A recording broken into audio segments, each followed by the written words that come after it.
Beyond the Headlines is sponsored by Flow.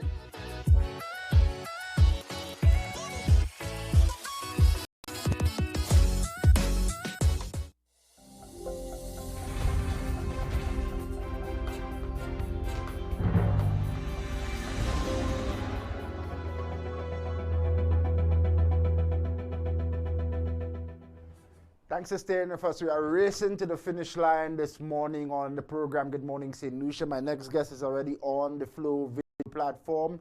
But before we go this morning, Dr. Jimmy Fletcher's 2 Cents Tuesdays comes in, and we have a big announcement before we leave at 9 o'clock. T. Nigel Tuesday, you want to ask Sheldon now and ask everybody else on the live to share the live feed. The big announcement comes in before 9 o'clock. My next guest already on the Flow video feed, Mr. Dacosta Pierre, who's a horticulture farmer. Dacosta, thanks for being patient with us this morning, and thanks for coming on. Thanks. You are most welcome, Salabon. Yeah, nice to have you. We're talking food security on the heels of World Food Day. Just give us a background of your farm and your enterprise. What is it that you specialize in when we say horticulture?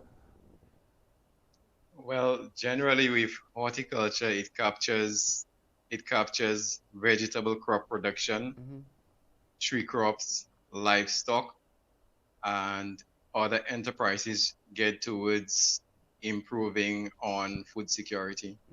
Excellent. Thanks for that. When you look at the national picture, not just your farm, because I anticipate that you're doing pretty well, but when you look at the national picture, do you get a sense that we're really in a position to sustain ourselves? Are we doing the right things, or will we, as a country, soon go hungry? Okay, to deal with the issue of food security, probably I would look at it from a global context. Okay. Very briefly, if we, at present in 2022, the global population is about 7.5 billion people. It is envisaged that in 2050, that it will be 9.5 or maybe 10 billion people. So the population of the world globally is increasing, whereas our land space, it's decreasing. We have decreases because a lot of our lands are used either for commercial purposes, or we lose lands because of natural disaster, natural causes. As a result, farmers have to be innovative or creative, because you probably have to use a smaller plot of land to feed more people. How can we achieve that in a self-sustained way? It's possible that we can be self-sufficient in production. However, an integrated approach has to be taken in order to arrive at that. The farmer cannot do it on its own. The Ministry of Agriculture cannot do it on their own.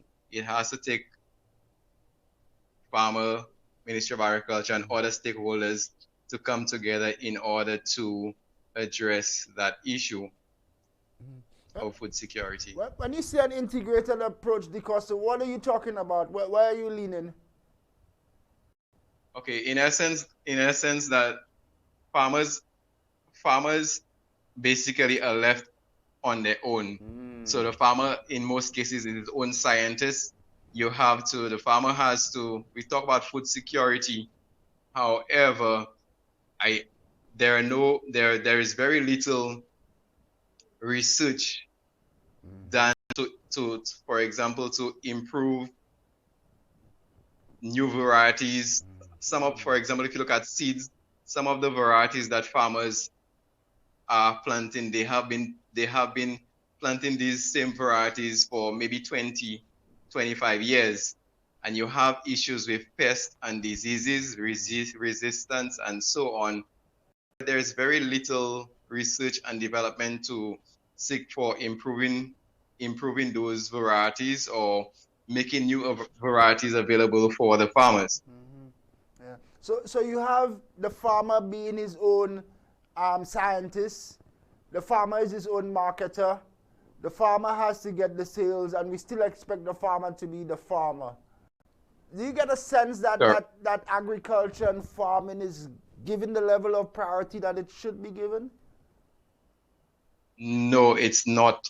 It's not given the level of priority at all. And this is because, I mean, put it that way, although there has been some improvement, but farming is still seen as, for persons, it's seen as a déclassé kind of role, more or less for persons who are uneducated. So if we are going to move into the 21st century with a new approach and new dynamics to farming, we look at the current age group of maybe most farmers, it's probably 50, 60 and over. How do we attract young people and engage them into active agricultural activities? That have been a challenge for many years. So a different approach has to be taken in order to assist with the further development of this industry. Interesting that you went there. My last guest, I tried to bring him down that road as well, on how we can make the sector more sexy and appealing for the younger generation. Because we can't expect, and let's have an open discussion, Dacosta. We can't expect a young man who would have gone out and invested $70,000 in higher education to go to a farm with a cutlass. There is modern technology that we have not stayed apace with. How much of a setback is that? Okay, so I'll start with an example from my son. My son, he was probably like 5 years, 6 years old. He would go to the farm with me and he was having a good time. He's now 10. As one time I asked him to go to the farm with me. His response was, there's no internet, no Wi-Fi, so I cannot go. So it means that technology plays a critical role in the advancement of agriculture. I mean, having the correct implement, we know our terrain, we know our landscape. The ministry, if you look at construction, there are all sorts of equipments to boost the construction industry, right? But for agriculture, probably there is a tractor. The ministry has a tractor available. It does not have the correct implements to assist with plowing or drainage, and it's a whole challenge. So very little priority is given or focus is given to the development of agriculture in that regards. The other area is, whilst we place a lot of emphasis on tourism, which is okay, but I also believe that there needs to be a greater linkage between the tourism industry and agriculture. And even with our local manufacturers as well, there needs to be, I don't think we can produce a better strawberry than Canada or better cherries than the US. So why do I walk into a bakery or any shop and I see cakes and everything, they're well laid out with strawberries and cherries and so on? Why can't we get it with some nice, gooseberry or something local, So I think a lot of emphasis has to be played in that regard. So whereas farmers have been focusing on primary production, we need to take it further, and there's that continuous discussion about diversification, which is good. But research and development plays a critical role in agriculture, a very critical role. And I cannot overemphasize the point of continuous research and development for further in the agriculture sector. Yeah, and you're spot on. So I'm not even going to challenge that you're spot on. But I know the discussion has a lot to do as well with consistent supply. So whereas we want to have a greater linkage between the two sectors, agriculture and tourism, the hoteliers, they have a big concern with a consistent supply. Same so with the manufacturing sector. I'm not saying that the farmers here cannot do it, but you really require the support the science and the investigation that you spoke to, so people can start to improve on their production techniques, and you could see an improvement in the output as well. We're running out of time, Dacosta, so I'll ask you one more. What is your vision for the sector heading down the road, and how big does predial larceny continue to be a problem for you, and how much is that one going to threaten food security? Okay, well, I'll start with predial larceny. Predial larceny plays a major. I mean, it's like a cancer. You know, you could just imagine you have your produce, you're ready to harvest. The following day you go to the field and it's all harvested even before it's fully matured. It has been a big issue and it continues to increase.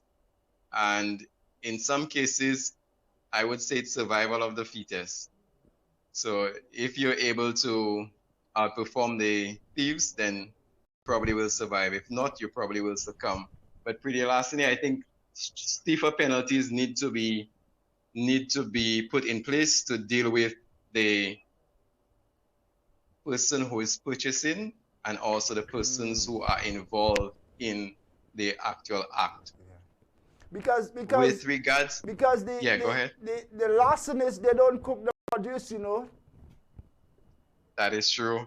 You and myself, we might be eating it at restaurants, etc. Sad reality. Sad. Yes. What would you like to see the sector go quickly in the next few years? All right. In the next 2 years, I think there needs to be a better management approach to the industry. At present, the farmers are divided. We are on our own. I don't see us moving together if we remain on our own. Farmers need to come together as one body, as a unit, maybe through a cooperative, through association, and we can pull our resources together and move forward to achieve our goal of food security. If every farmer continues to fight against each other, and we continue in the same vein with a lack of coordination, I don't see us getting too far. There also needs to be the availability of the ease of finance to farmers, education, and continuous training. These things play a critical role in moving the sector forward and ensuring that our food security is sustained. Again, I would say that research and development will go a long way with providing new breeds of livestock, with regards to providing good quality of seeds that will be able to provide yields that would even exceed the farmer's expectation. Again, the population is increasing, the land space is decreasing, getting a lot less. So we have to be innovative. We have to be creative in producing with less land. Mr. Pierre, I want to thank you for coming on. There's so much I know that you can contribute to the discussion, but we'll rejoin you at a later date. Thanks for your insight on what we need to do now to secure our food supply for generations to come. Continue farming yourself and continue upgrading the farm so the young man can be encouraged to come and test out his soils using the WhatsApp and using the Wi-Fi. Indeed. Thanks a lot. Appreciated. You're most welcome. Dacosta Pierre, my food and final guest here this morning. 20 minutes now before 9 o'clock. We conclude on top of the hour of 9. Coming up next, Dr. Jimmy Fletcher rolls in with this week's edition of Tuesdays. Then we conclude with a big announcement today, Tuesday, 18th October. This has been Beyond the Headlines. Beyond the Headlines is sponsored by Flow.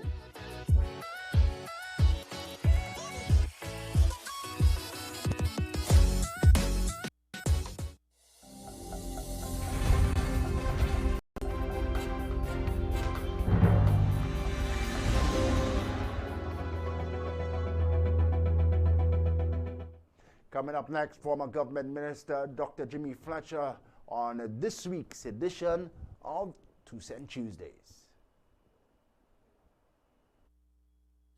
Welcome to episode 32 of 2 Cents Tuesdays.